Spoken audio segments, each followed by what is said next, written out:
if you did get away. I don't know if it's appropriate here, but I just wanted to note the passing of Councillor Burnley, who was very active and I think helpful in many of his interventions in this committee. And I have to say, sitting here, it does feel very strange. I'm looking in the corner where he usually sat, and that when I ask questions, there'll be a bit of a pause, where we would usually expect to have them. And scrutiny, that's what we're all about. So I just wanted to say that. And I did vaguely know him personally through the Hemel Cricket Club, so it's a big loss so, for him and his family. Thank you. Apologies, we have... Apologies from Councillor Timmis and Councillor Angela Mitchell, who's online, but obviously can't partake in the meeting. And Councillor Pringle, thank you, I can't remember Laura's surname, and portfolio holder Sharon Wilkie is also not able to be here today. But I don't think we're covering any of her areas other than the regular updates. So today should be a relatively short meeting. There has been a bit of a change in the work programme because the local plan has been moved from this meeting. The reason why this agenda is so light is that we had kept it light because the big item on the agenda had been expected to be the local plan, but that's now moved to October. And therefore other things in the work programme have had to move around, otherwise we'd be here for 2 days probably rather than one evening. Yes. That's why the local plan has been delayed. That's a very good question. Why has the local plan been delayed? Do we have anyone for planning? James is on his way. James is on the way. We will ask that of James when he arrives, if that's okay. I haven't been told, but why? I think partly because of just coming back from holiday. We didn't have time. Because of the holiday period, we haven't had a pre-brief, which I would normally have before this meeting. Good timing. We'll do before we ask about that question. Do we have any comments on the minutes of the last meeting? Let's do that first. Yes. Yes, I do have a comment. I find the lack of printed minutes leads to a lack of transparency about looking back at what's been said and trying to make meaningful notes, while I'm sure that having it done in the way that it's now being done is seen as progress. I don't see it as progress. It looks like we don't want to put what we're doing down in concrete form for people to look at. Okay. And it impedes. I haven't looked at the minutes because I haven't got time to go and sit and go through the recordings to work out on this. Okay. It's not my usual practice, but... No, I understand. Well, two things, I think, on that. One is, for anyone that wasn't at this meeting, there is the minutes as recorded by video are the record of the meeting. And also, without wanting to be in any way rude or trying to find another word, it would be unusual to have a comment on the accuracy of the recording compared to a written record, if you see what I mean, because what was recorded at the meeting was what was recorded at the meeting. So it is still in terms of a record, and I actually think it helps members of the public to access them more easily, to be quite honest. Thank you, Chair, for your indulgence. Thank you. I don't know whether this is practical, but to help people, is it possible that an email with a link to the recording can be sent, or is it already done? If it's already done, I'll make myself look for. The link takes you to the website which contains the recording. And this is an ongoing concern that's been raised, not just here, but at full council as well. I will pass that. I'm not sure what much more we can do from this perspective, but I will. Actually go back to how we used to do it. I know that that's not an admission of failure, but if we've gone down this route because we thought it would be a good something good to explore, and I'm not against exploration at all, but I've heard many comments from fellow councillors that they are not very happy with this process, and it's very difficult to explain to your residents when you you have to do this, that, and the other, rather than being able to point them to DBC website. That's the minutes, and then you can look through them at their leisure and make their notes. Okay, I'll write to the chief exec and the leader of the council just to say that this has come up more than once in our meetings, and just see what they say. And maybe they probably need to speak to the whole council. just as an idea to solve the solution, could there, I'm not an IT person and the chap's kind of is left, but is there some sort of AI system that can listen to the words and actually automatically type them out into some sort of Word document so it's not Well, human? anyway, now is not the time to solve that. You've raised the concern again, and I will write to the chair, write to the people else. Oh, Briefly, if only we had the leader of the council here. Since we're talking about writing to me, I'm sorry, but I disagree. I think that the video minutes is the right way to go. It's the way we've decided to go, and if it comes to full council, it will be the way that we'll continue. So, I am voicing my disquiet.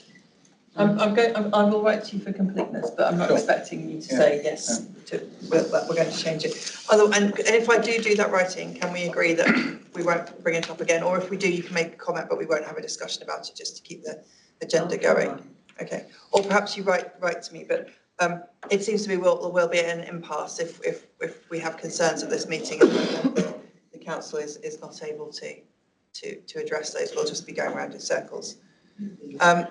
Very quickly, Councillor Patterson, please, because I want to move on because this isn't pertinent to the I think it's business of the meeting. reasonable to agree to review how it works, because I too have some concern about a lack of prompts and whether it's all audible as well. I mean, there's no good at having on tape if you can't hear. Okay, that's a really good point, and I will put that to the leader of the council and the head of the council, but this is not, we can't take this any further today in this meeting. Thank you. Appreciate that. Any other comments on the minutes such that we have them, or any outstanding actions? No. Okay. The last action. Thank you. We've done apologies for absence. Any declarations of interest this morning? This evening? Sorry, it's been a long day. When it comes to Mayless Business Centre, my husband is a tenant. Okay, thank you. We'll note that. I'm not aware of any public participation. I can see that Councillor Mitchell is online. Hello, Councillor Mitchell. So that counts. Does that count as her attending? No. Okay. So there's an in-person one. Thank you. There aren't any call-ins that I'm aware of, so we'll go straight into the reports. Please. So we'll start with financial. Am I looking the right way? Yes, that's right. Thanks, Chair. It's a good start for a very long day. Thank you, Chair. Thank you, Fiona. So the report before you here is the first one of the financial year. So it's an early look really at our financial position for current financial year 24-25. And we've really just tried to highlight what we think are the key risk areas for the organisation financially at this early point in the financial year. So what the report does, it gives you an overall view of the general fund position for the council. So at the moment, we're forecasting a surplus around 400k. As for last year, it's largely driven by our investment income performance again. We do keep this constantly under review, and I'm aware this is a message that's constantly coming before members, but performance just really continues to exceed what we expected it to be in the budgets. We are increasing our income targets from investment income, and we are still seeing additional performance coming through, largely due to slippage on our capital programme and the ongoing high level of interest rates that we're seeing as a country and sort of globally as well. In terms of the services to the remit of the Scrutiny Committee, we are seeing quite significant pressures coming through, totaling around 700,000 for the Scrutiny Committee area as a whole. A significant proportion of that relates to our waste services as we respond to pressures in that area. So it covers the sort of full remit of expenditure there, staffing, repairs and maintenance on our vehicles and vehicle hire as well. There are other pressures within the service, including income from our filming service, and also on tree-related works. On our capital programme for the Scrutiny Committee, at the moment we're broadly reporting on budget. We are seeing slippage in relation to some of our car park resurfacing works where there are particular legal issues that are delaying progress at the moment. Those are really the highlights as at Q1, and as always I'm happy to take questions from committee on the report. Thank you. Any questions on the finance report? Councillor Whiteley. Yeah, it was about the slippage with regard to the filming income, and I wondered what we've always been very popular in the past, and that's been sort of almost a growth area, as it were. We're very proud of that. Have we stopped trying to promote ourselves, or are there other factors at play that have caused the slippage. So, Chair, I can give a view. There isn't someone from the service here, but I can give a view based on what I know. So we set those income targets a number of years ago. I think particularly when we had a particularly good year for filming income. I know the service actively continues to promote the borough as a place to come and undertake filming activity. It is subject to fluctuations in the filming industry. Unlike many other areas of council activity, as you'll appreciate, it's quite hard to predict a very consistent pattern year on year for filming income. So many different variables. I think in recent years we've had a writer's strike, which has had an impact as well. So we are continuing to promote, but we are sort of seeing a reduction in terms of our current income target. The service are looking at it, trying to think of new ways and to promote the borough for filming income, but it's not due to a lack of activity, I think, in that area. Thank you, that's very reassuring. Thank you. Any other questions on the finance report? I guess when we get to neighbourhood operations, we might cover some of those pressures from a practical point of view, because we're aware of that. It's an area that's always of interest to the committee. No other questions on finance? I think that mean that you can go home unless you. Thank you very much. We're cracking through. So just bear with me because I'm scrolling back to the agenda because I don't print things out because I'm trying to be smart. They turn out to be not so smart. Right, neighbourhood operations. If you sat in order of agenda, that would be amazing if you had. A sneaky help to me to make me not look so disorganised. Okay, neighbourhood operations. Over to you. So as you would see from the performance indicators, we are continuing to be very strong in relation to performance. We increased the recycling rate by 1% from the last quarter, and from the annual review, it looks like that is steadily actually the reporting for the whole year in terms of the increase in recycling rate, which puts us again in one of the best recycling rate in Hertfordshire, the top 5 in Hertfordshire, and also very good as well nationally. With relation to other indicators as well, the directional travel is really good. The percentage of households, the kilogram per household for residual waste again is decreasing, which is where we want to be. And also missed bins collections as well, they're decreasing. We have one of the lowest figures achieved by the service in Q1. Fly tipping continue to be very, very busy, and the performance is steadily. It's reporting very similar to Q4.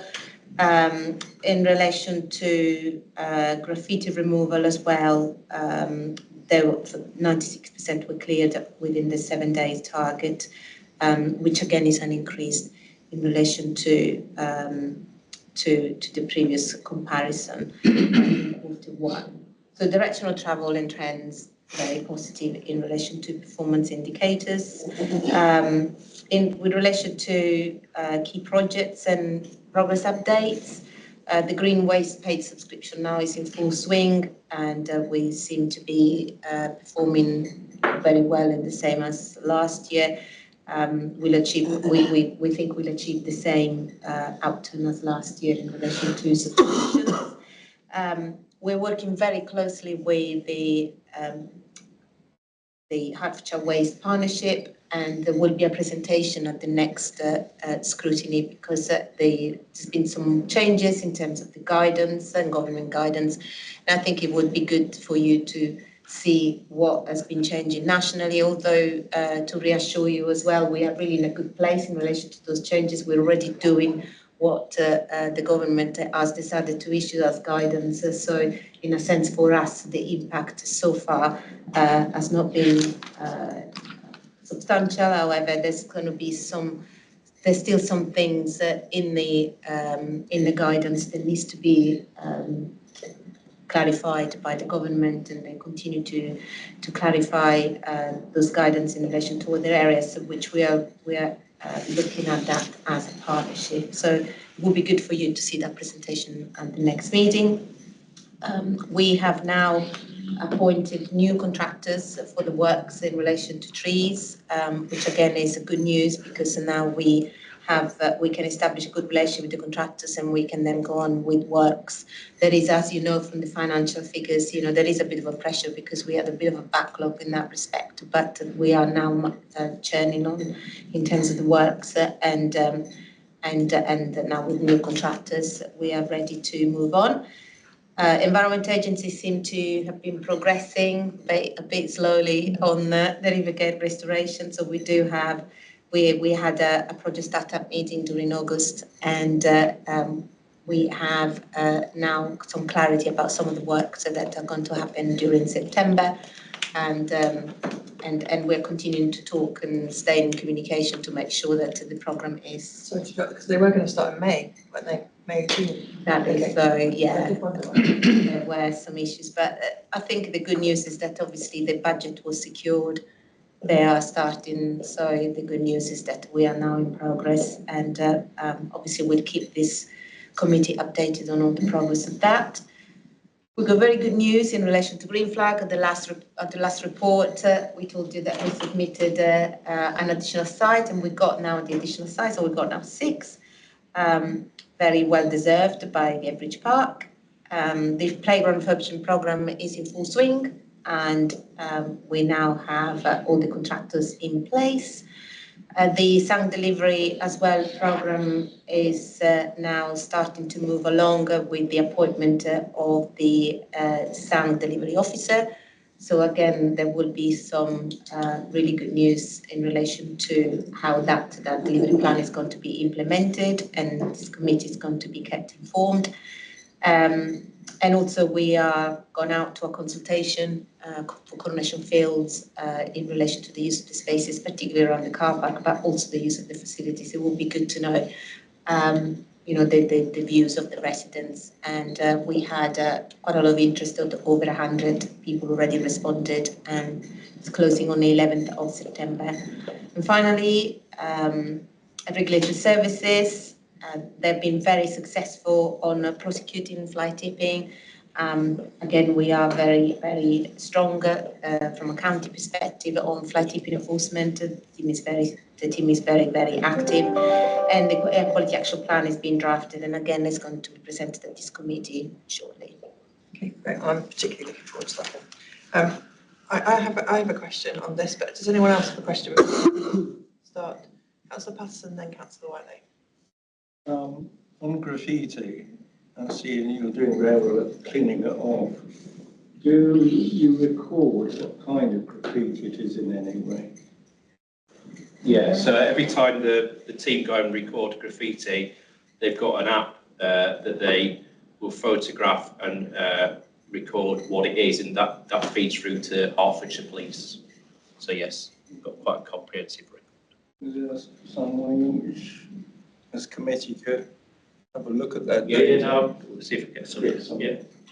The reason I ask is that there's one or two swastikas that been appearing in my neck of the woods, and I haven't got enough details yet to know whether it's as much concern as the complainant seemed to think it is. As obviously, it's once the broom mood almost immediately cleaned off. It's not as bad as it's a regular occurrence. So I'm trying to get more information, but it'd be useful to know if that kind of thing is on your data bank. It'd be good. I mean, if you are getting that, if you can let us know, because we will go and clean that same day. Yeah. That type of Yeah. I haven't got the full details yet. Well, I think Councillor Patterson, once again, and it's absolutely nothing wrong in bringing ward issues here because this is the committee, but that sounds like an issue that you could definitely do bilaterally with the team. Well, now I know how to do that. Fantastic. Yes. I'm going to go Councillor Whitelow first. I was just going to respond very briefly to that, in addition to what Ian Ross said. Okay. Will it add and help when they've agreed to go away and talk about it? Yes. Briefly, I've been, so I think we've, the Cornwall Borough Council officers have do fantastically well with the graffiti, the 7 days target and 1 day target with offensive graffiti. So people need to report it quickly. But what I've been quite frustrated about is the fact that Hertfordshire County Council don't respond half as quickly to graffiti on the highways land.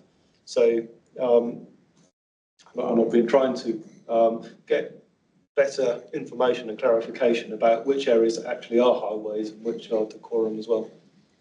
Okay, thank you. Thank you, Councillor Patterson. Councillor Whiteley.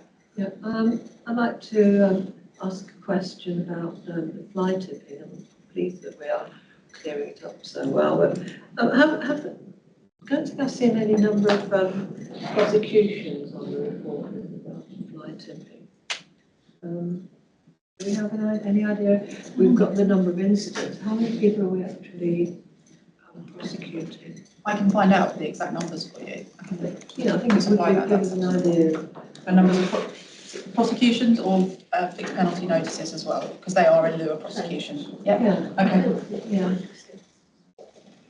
And as an adjunct to that, how much have we made use of covert cameras and covert surveillance to deal with this, or is it purely down to people like Ben going out there and checking through, seeing whether they're identifying? We do use covert cameras, and the case that obviously was recently reported the £13,000 fine, that was via the use of covert cameras. That's how we got the information about the person that had committed the offence. Thank you.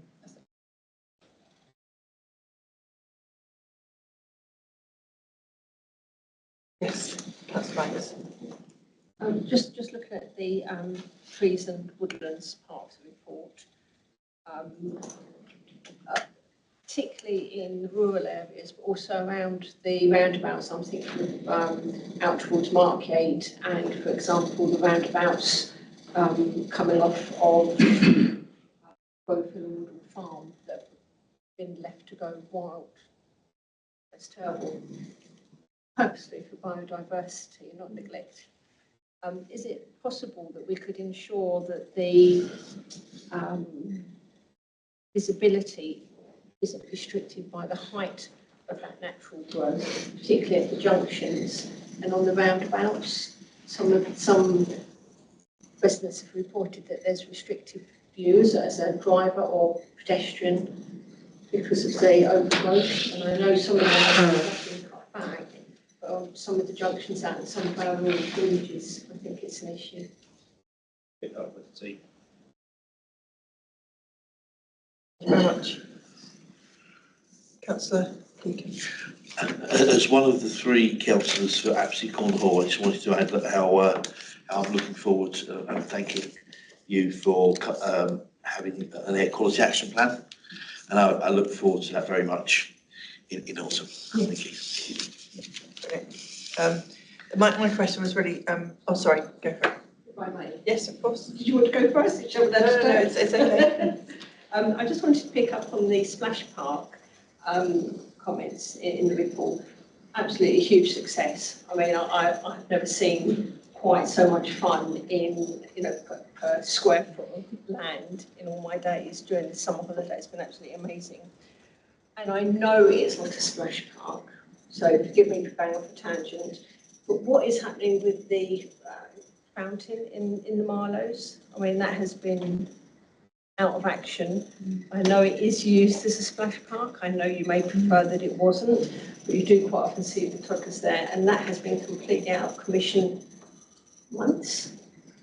Or is it that it is just too darn expensive and we're wrapping it up as a novelty feature? I don't know who deals with it, but I'll find out and report back. So We never come across. yeah, We might have an answer at this end of the table. Right. Thank you, Chair. I don't think I can give a specific answer, Councillor Banks, but what I can say is that there's a whole range of facilities in the Marlows generally which we're taking a fresh look at in terms of an audit, because I think we can probably all agree that the Marlows does need some improvement at the moment. So under Diane Southam's team, our new Head of Place and Enterprise, Caroline Saunders, is carrying out a full sort of look at everything in the Marlows, ranging for things like sort of benches, bins and so on. It will include things like the water play feature, I think is what we termed it as really. And exactly, and the future chair of the big screen as well, which has also been out of commission. So that needs a new solution really. It will need funding, of course, but what I've asked for is for a complete sort of review of all that, and then we can take decisions according to budget that we've got. And Councillor Banks, you're absolutely right, it did get used as a splash park. I think maybe that tailed off a little bit once the Gadebridge Park facility came in really, but the issue we had there was with things like sort of sun cream getting into the filters and so on. So there were a number of technical issues to stop, which blocked up the jets and so on at the time. It's gone now that we have the splash park. I mean, it seems to me that if it's out of commission because it is broken or faulty, it really is time perhaps that we don't look in difficult times to spend more money on it, but that we actually, you know, make way for a better use of quite an open space that could be used for something. But so just building on that, may I take it that the committee would be very supportive of this review, and we would look very much forward to it coming back to us, because I think a strategic review for a strategic reviewing committee, scrutiny committee, would be excellent. So I look forward to it. And I would appreciate an update as to its status at the moment. The review or the fountain. The fountain. The fountain. In the meantime, whilst waiting for the strategic review. Got it. So can I just check, will that be you, James, or will that be? It's managed by property at the moment, the property team, building services. So perhaps you can make a note of that later, and we'll pick it up on Friday in the morning. For that specific issue, that's just the strategy. Need to know, James. That's it. Fabulous. Very quickly, I just had a question about soft plastics with the waste, when you talked about the waste aware partnership and the review. If we have soft plastics, we have to take them to the supermarket, which is not particularly onerous, but I just wondered if that might be something that might be able to be collected at the curb in the future. So there will be an update with what's happening with the legislation. Waiting, okay.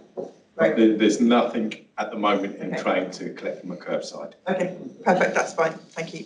Nice and succinct. Any other questions on neighbourhood? No? Can I Yes, certainly, go for it. Can I just say that I am really pleased that we've got a 6th green flag park, because members will probably know that I've been banging on about this for a few years, asking the odd annoying question, and really pleased now that we're in administration being able to deliver it. So. Thank you. So I guess that means that your team is excused as well. If you would like to go home and we're going to keep James for the bitter end. Oh yeah, sorry, I've just been reminded, going back to what we discussed at the beginning of the meeting, could everybody please speak up and enunciate? Always not down. If you could, so that the microphones pick up what we're talking about. Thank you. Chair, sorry, before I go, I've got one A or B about the site visits. So we've got some dates. Are we okay to take the A or B now so that Yes. Stefania can go home? Okay, let's go to A or B now, thank you. Thank you very much. So the dates that we are proposing, let me just get the right one, just to make sure that. Chair, I missed what the subject was. Sorry. Oh, it's the site visits. Site The visits. site visits to the depot. To the depot. We were going to have one and it clashed with a council meeting, and then we were at a general election and it all went. Yeah. Yeah. So the new possible date is 1st of October in the morning from 9 to 11, or 4th of October in the morning from 11 to 1. Which one suits you best in relation to your program, your early morning 9 to 11, or 1st of October? I don't know which date is that. The first or the Tuesday.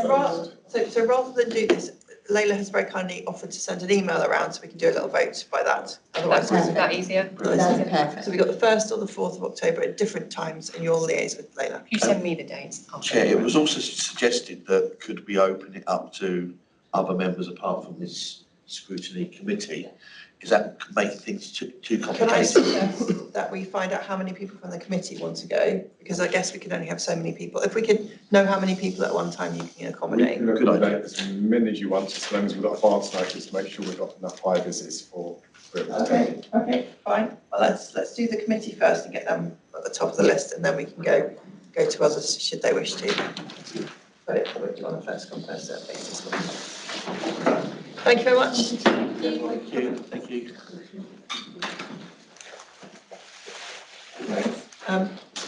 James, before you start, could you answer the first question that came in just before you arrived, which was why is the local council moved to the next Scrutiny meeting? Yes, Nice so easy one to start with. indeed. Thank you, Chair, and good evening, members. Sorry, I was a few minutes late. I was actually coming from another meeting, so that's why I was a few minutes late. So the reason why it's been moved is that members will be aware that the government, I think late July of this year, the new government has announced some fairly far-reaching planning reforms.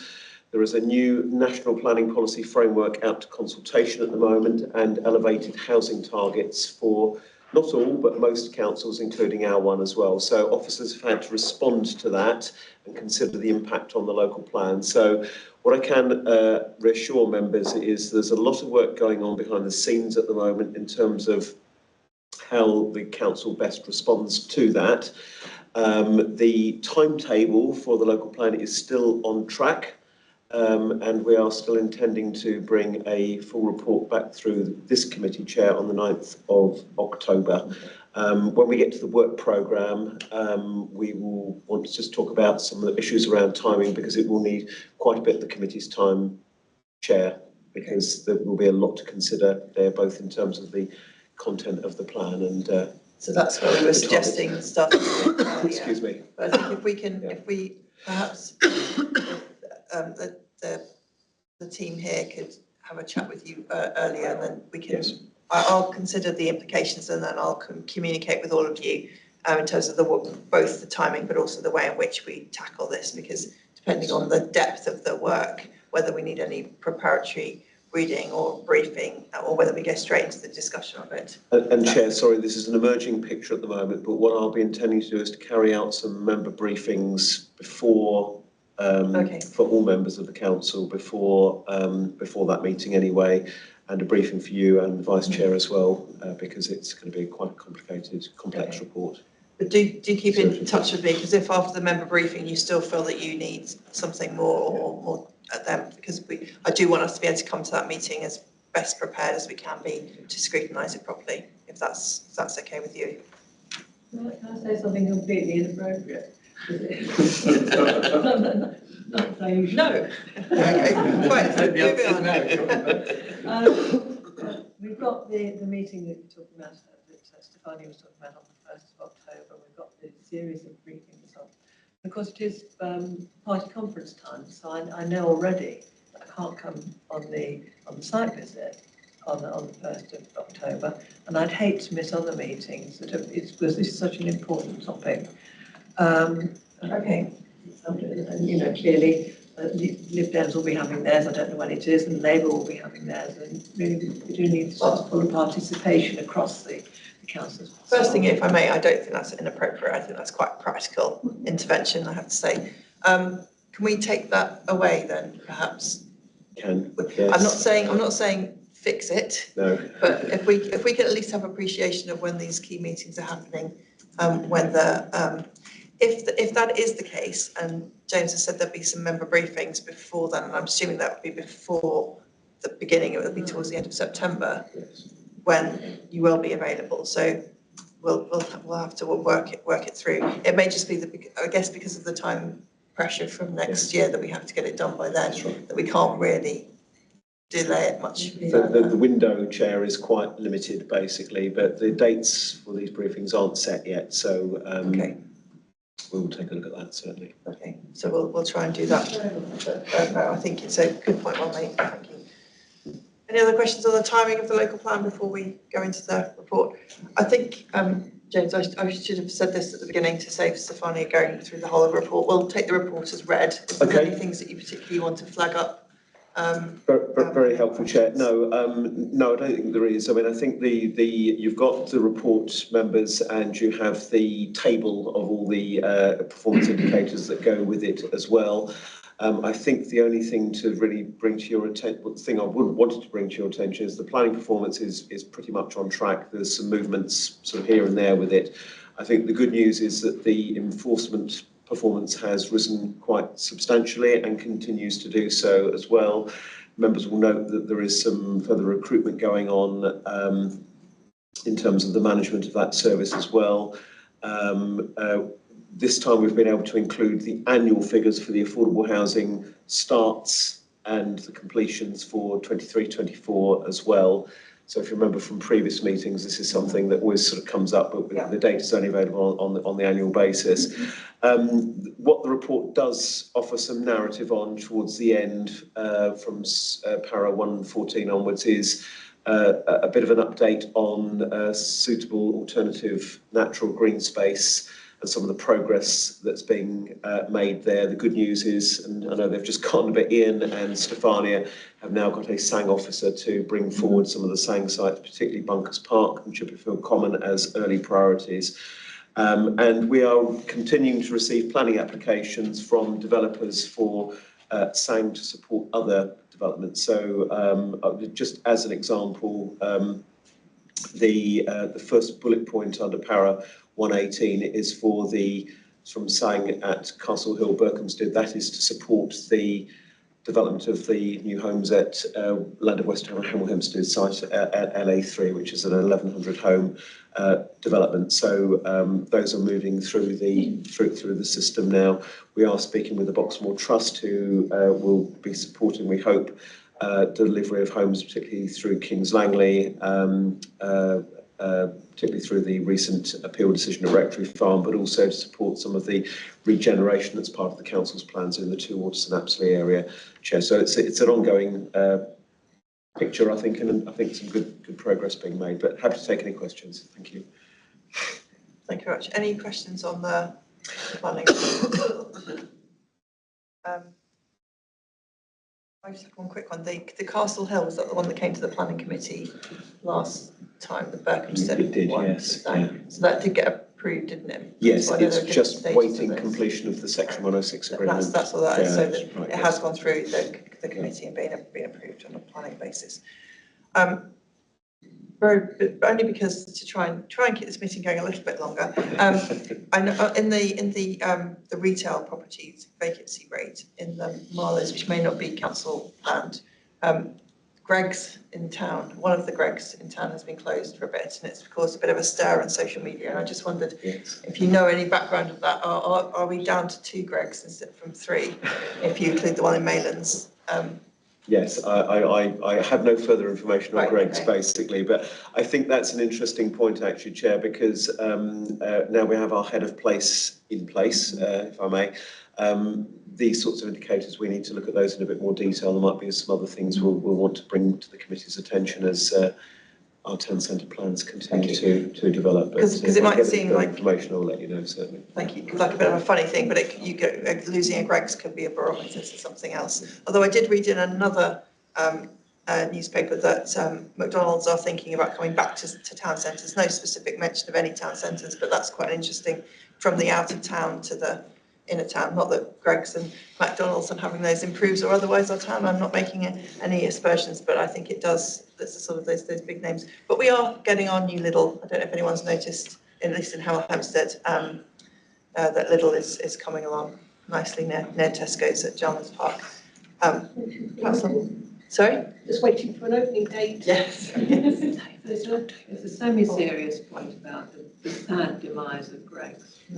And I do wonder whether actually we should be encouraging it, because we know that obesity and food issues are causing the economy a lot of money and the NHS a lot of money. And quite frankly, I'd much rather small but perfectly formed independent businesses that supply a quality product were there to fill the gap than Greggs, which I'm sure actually I've never been in one. I've never had a Greggs sausage roll, and I don't intend to. But it is a serious point about how we, the council perhaps, can try and shape what comes into our town with regard to the population health and so on. And I'm sure if you spoke to somebody at public health at Hertfordshire County Council, we would get support for that, and also it would probably tie in very well with our environmental credentials. It could really, yes, it's more of a barometer of the state of the high street, because I know running a small independent business, there ain't any money in it. So it's quite difficult to get that. Currently, I think rents there are quite high. But yes, I agree. Councillor Walker and then Councillor. Yeah, very quickly, forgive my ignorance, but which Greg's is it? Which is closed? I think it's the one in the middle. The middle. Not the one near Right, the okay, well, I know the Walmart Square. landlord, so I might ask a question. Yeah, do you get, again, I'm being slightly cheeky but slightly serious because is it a barometer, and also Yeah, because it's a very good question. And it isn't, you know, one shop in hell is, you could say, you know, one swallow doesn't make a summer, does it? But money in retail is where food is, generally, and it has been now for quite a long time. And, you know, it's why McDonald's left because drive-throughs and everything else, but if they've closed, it'd be nice to know the reason why. Yeah, it says closed due to unfortunately, I can't remember what the sign says, so it might be a temporary thing, but I just wondered, I was just seeing if there was any sort of insight. But a little bird did say something about the 31st of October for Lidl. I'm going to go Councillor Deakin and then Councillor Banks. It's just to add to your very valid point. However, I need to eat less sausage rolls, but they do some nice salad sandwiches. So some of the sandwiches range is just the same as M&S, but a bit cheaper.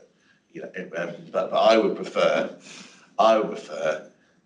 less empty units because it can be a snowballing effect. It's going to kill it when one shop, you know, and surely it's better than another vape shop. Although I was in town in the Marlows recently and in the shopping centre, and it was much busier than I was expecting right in the middle of the week. So, you know, it's all things about that. Councillor Banks. Yeah, absolutely. I've enjoyed Greg's for many years. So next time we'll have a team Greg's and a team Green or something. On a serious note, Councillor Timmis has just asked me to raise one question around the SANG. She understands that we now have a new officer in post. Yes. Are they working for DBC on DBC only owned sites, or do they look across the piece? So it's a very good question, actually. Principally, they are there to deliver DBC SANG, effectively. So this is why they come out of Stefania's area to work with our sites. So the first one there, as members probably know, is Bunkers Park, which is ours, and then Chippyfield Common. I know the ownership's a little bit, you know, different with the parish council's involvement as well. So yes, it is for our sites. It is inevitable that they will get involved in the work with the planning service, which has to deal with sites being brought forward by private developers as well. I'm sure there'll be some liaison really, but their main purpose is there to deliver council SANG, and as the report notes, there are potentially some other areas of SANG which we're looking at, including particularly in your area or near your ward, Councillor Banks, Margaret Lloyd Park and Howe Grove as well, which I know it's quite in Grove Hill, but it's very close and so on. So yes, it is essentially to that. The list of the planning applications there are effectively for where developers are going out to get SANG to support their developments, basically, and then there will be tariffs we apply, so the money comes from the developers to deliver those SANG. Whether they get us to deliver it at the end of the day might be an option for them, but the point is it's funded through the developments and not through the council, so it's not a burden to us. Yes, absolutely. I appreciate it's crystal ball gazing. Yeah. But is it on council's radar? Are we at all concerned about the amount of agricultural land that may be taken out for this provision, bearing in mind that we'll all be starving to death because Greg's closed, we've all been exercising in our open spaces? Well, the loss of agricultural land, of course, is a valid planning consideration with anything, be it for a change of use to public open space or to new housing. So when a developer has to apply for SANG, it's something that has to be taken into account. Very simply, the only time when you'd probably be saying no is where it's the best and most versatile agricultural land. So there are government classifications of agricultural land, and so it's got to be very high quality agricultural land for the council to have a valid planning reason to actually say no. So yes, it is. I don't see it being a huge obstacle to the delivery of saying, but it could certainly be a factor depending on the quality of the land involved. And it's the planning decision stage that comes Yes. into view. Okay. Just from my brief experience of the SANGs that we've had at the planning committee, it has generally been bits and pieces of land that haven't been used for agriculture for quite a while. They just have that classification. So far, I'm not aware of any that are being actively used for agriculture that are now being asked. It's odds and sods sort of thing. But That's because they're owned by developers, Chair. sorry? They're owned by developers, you're not really interested in agriculture. Well, either way, they're not growing stuff or raising livestock on there. So at the time of the application, I'm just as an additional thing, just based on my recent experience of being on the planning committee, if that's helpful, it may not be. Who knows?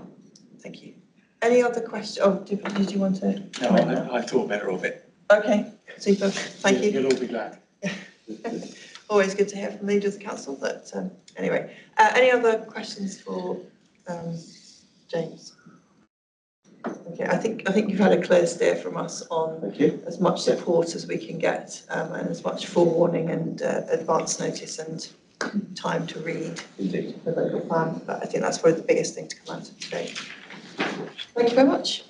Okay, and then moving on to probably it's any other business, isn't it? Work programme. I hand that over to you because I'm handing this to Lydia because we haven't had a chance to liaise the changes that she's had to make to the work programme. There's been quite substantial changes to what was published as part of the agenda for October's meeting to now. 3 items have been moved on to November due to the local plan being moved into October. So we're now left with, at the moment, 4 items, but we could potentially go to 3. So we now have Hearts Waste, which Stefania mentioned earlier, which is a presentation. The Maylands Master Plan, which James has advised goes hand in hand with the local plan, hence why that's there. And then Scrutiny review has been added on, but I am trying to push back on that one because I don't feel like we're going to have the time. So, but just wanted to, we need to look at the published one and think, wow, that's a lot with the local plan on it. It's now been reduced, so and starting at 7. Yeah, and we will be starting earlier as well because I think the earlier the better. And me personally, when I heard that there was going to be a presentation on Hearts Waste, I did think in context of the local plan whether we really needed to have that at the next meeting if it's not really going to change anything because the legislation is still coming through. So that's something else perhaps that we can leave. But I'm very pleased that it's in the pipeline because I think what happens to our waste and how we improve on our performance is being key, very important for this group. Okay, then I think we move to any other business. We've already had the one piece, but I'm not aware of any other business that we've got. No, everyone's looking deeply at their screens. Super. Okay, and with that.